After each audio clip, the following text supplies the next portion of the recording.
Hey guys, it's RainbowRowed. My name's Rainbow Ninja, or Aiden, and this is my friend, Rowan, or BroQQ, or whatever. He's the jazzy. I'm part of everything. You are everything. Okay, so this is a new show we're doing. It's a semi-podcast watching thingy. What we'll have is me and Rowan will each read a few articles, and then we'll have some gameplay footage going on in the background. So, Rowan. Yes. Would you like to start us off on this fine day? Alright, so I've got one. It's called Bird Poop Facial. Will cost you $100 or $180 in New York City. So apparently, bird poop is now beauty. So that's what goes into facials at a luxury spa where the traditional Japanese treatment using imported Asian nightingale excrement mixed with rice bran goes for $180 a pop.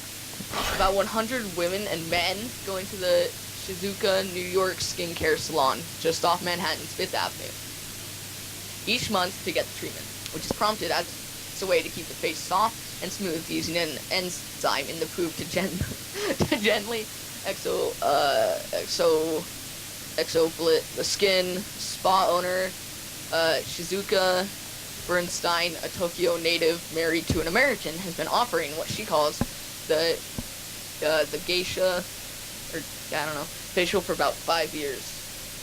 I can't believe anybody actually freaking buys that. Well, So. I guess. So Okay. should we discuss this? What what kind of poop is it? Is it like?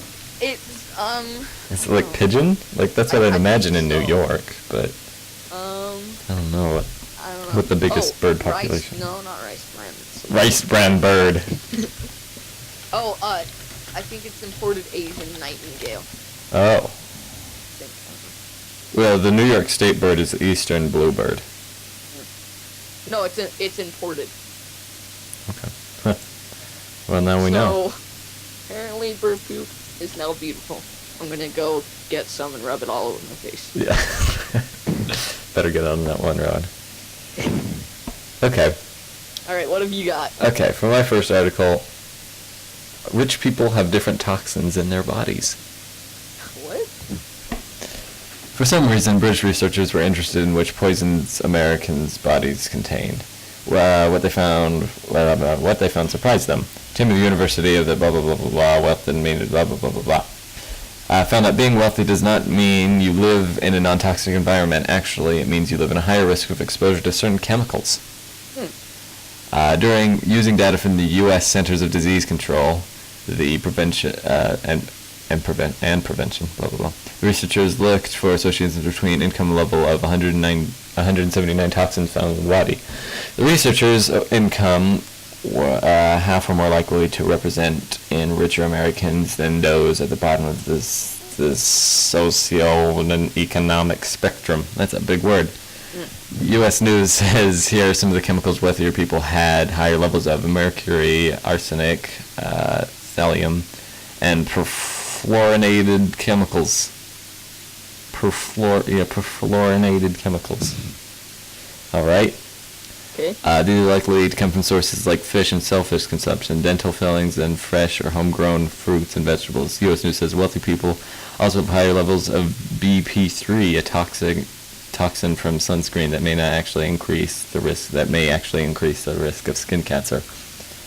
Here's what poorer people were likely to encounter: lead, antimony, toxins, and plastics.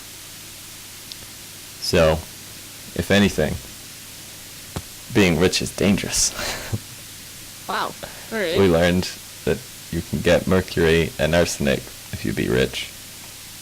Yep. That makes no sense, though. It's like homegrown fruits and vegetables. Yeah, we don't want you to eat healthy. It's like It does make sense. So, I no longer want a lot of money. it's like, go eat at McDonald's. You'll be healthy. You won't get arsenic in your food. Alright. But you may get toxins in plastics. So, Would you like to read your second article, Rowan? second article. Yes, please. Police robber loses his sneakers. Robber loses his sneakers. Alright. Wow. So, police in central Pennsylvania are hoping to find the person who fits a pair of pink shoes he left behind after police say he attacked a woman, took $200 from her, then fled on a neon green bike. Altoona Police, Lieutenant Jeffrey Pratt, tells the Altoona Mirror, "We have his shoes, a pair of pink Adidas." Police say the suspect ran out of his shoes before hopping on a black and neon green colored BMX-style bike and pedaling away. Wow.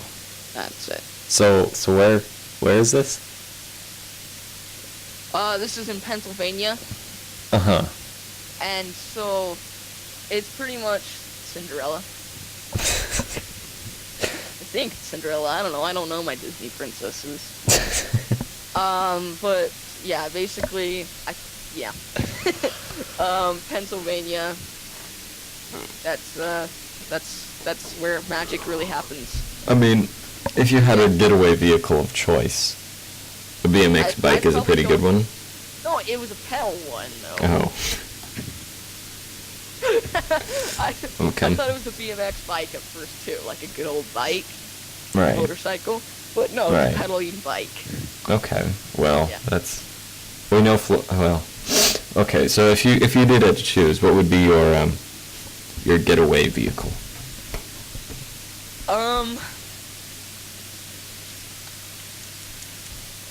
Either a Hummer just to be a jerk so that while I'm driving away, everybody can get a lot of smoke in their face.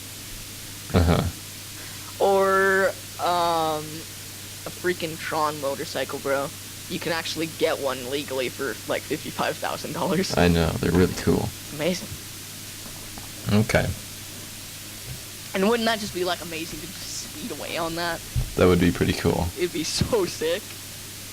I think like the TARDIS would be a pretty good getaway vehicle. I didn't even think about the TARDIS. You'd be, like, invincible. Yeah, pretty much. It would work out. Yeah. Yeah, I didn't even think about that. That's a good one. That's like the perfect getaway. I'd want that or the Batmobile. Ah, Because then, God, I'm so stupid. Because then I don't know if if they might catch you in the Batmobile, but you go out in you style. have, like, missiles in there. Well, it depends on what Batmobile you're using. yeah. If you're using like Chris Nolan Batmobile, I don't know. Anyway, should we do the last article of the day, Rowan? Sure. Okay. There is a raging problem in Florida, Rowan. Ooh, Florida. It's been going on for some time now. Mhm. Sinkholes. Ooh. Sinkholes in Florida, questions and answers page. So, why are there sinkholes in Florida? The Florida Peninsula is mostly made up of carbonate rocks such as limestone that store and help move groundwater. Dirt, sand, and clay that sit on top of the carbonate rock. Over time, these rocks can dissolve from an acid created from oxygen and water, creating a void underneath the limestone roof. When the dirt, clay, or sand gets too heavy for the limestone roof, it can collapse and form a sinkhole. Sinkholes are caused naturally, but they can be triggered by outside events. What triggers sinkholes?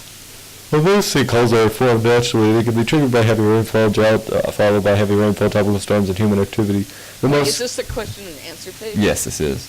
Oh, okay. The most common actions by humans that cause sinkholes are heavy pumping of groundwater to spray on oranges and strawberries. What?